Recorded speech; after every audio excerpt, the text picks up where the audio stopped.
My name's William Eicholtz and I'm a sculptor. I've been lucky enough to be offered the Artist in Residence at the Athenaeum Library this year. The Artist in Residence program is run annually, normally with people who are drawers or graphic novelists or work with paper or books. I am here the first visiting sculptor. I have a lot of work all around Australia, a lot of public commissions, and I'm known as a figurative sculptor.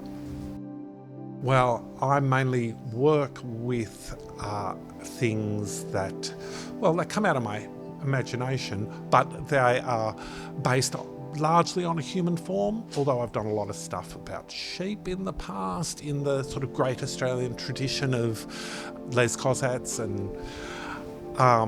but this time I'm referring back to the very beginning of my career, when I started working in the theatre and worked at the Melbourne Theatre Company as a prop maker. And way back in 1984, when I made the character of the costume of Bottom from Midsummer Night's Dream. Here in the Athenaeum Theatre, so 40 years later, I get to revisit that character with all of the knowledge and experience of my years as a fine art sculptor. In a lot of the work I've made, I've worked with the mythological half-man, half-beast character. Very well known is the figure of courage in City of Yarra, which is outside the Fitzroy Town Hall, which is a man dressed in the Cowardly Lion suit from The Wizard of Oz. City of Yarra wanted to commission a sculpture to recognise the LGBTQI+ community, and so I came up with that concept using my figurative skills and drawing the analogy with the classic camp sissy character of the Cowardly Lion. So I looked at the very rich text of Shakespeare's Midsummer Night's Dream, which has always been important to me, and thought this was the perfect opportunity as a work of literature to reference the characters in the theatre space that I'd worked in so many years before, and to do a sculpture using that character, not as an absolutely literal reproduction of anything I've done, but using the idea of the disguise and the folly and the playfulness to create a new sculpture. As you would imagine, making a sculpture in a library limits what you can do. Normally I'm in my studio fully set up with clay and plaster and lots of dust and mess. Here I have to be contained. So I'm using wax cast into moulds, which I have a career full of modelling and casting, and this is part of my library of moulds. The finished wax sculpture will then be sent off to the foundry and cast in bronze, and we'll present it to the library as part of the results of my residency here.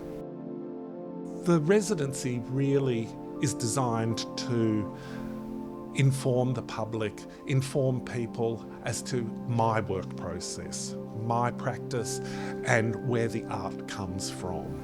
People don't really know how these things appear.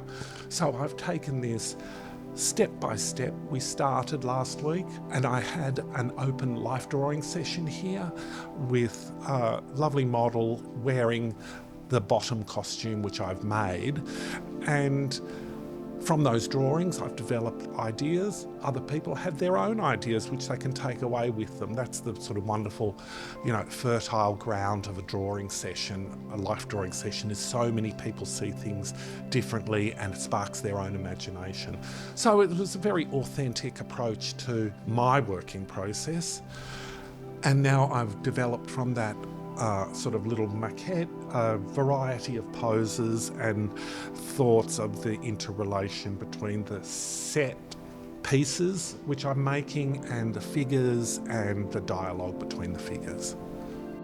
People who are visiting the library are often unsuspecting that I'm going to be sitting here around the corner with this beautiful view of the Regent, and they're quite surprised to see artwork and drawings and other sort of examples of my work which are on display here.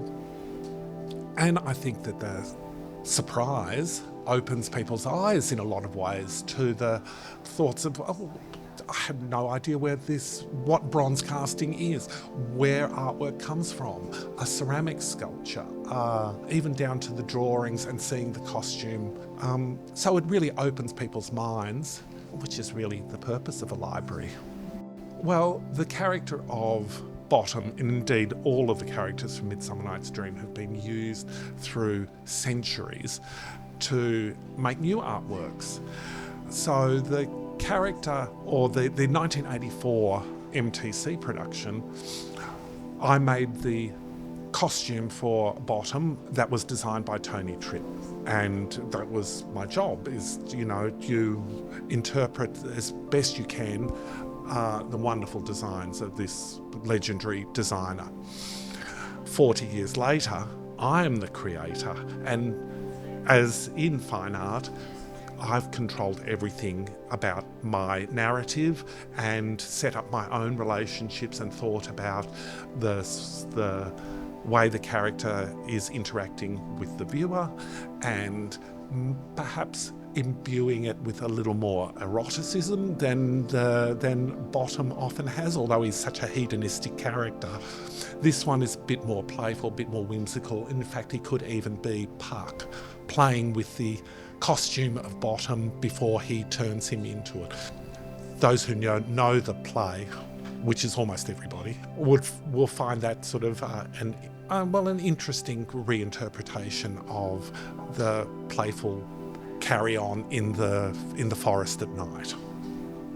It's a real privilege to be able to work in such a historic and beautiful library in the middle of the city. It's a hidden gem, and I would really encourage people to just come and see the library in itself. And it's a subscription library, and so you can come and see it and use it for free. But if you want to borrow books or be part of their extensive cultural program, so the subscribers, a lot of them have been coming here for a long time. A lot of them are very keen to interact, and they came to do the life drawing session which we had.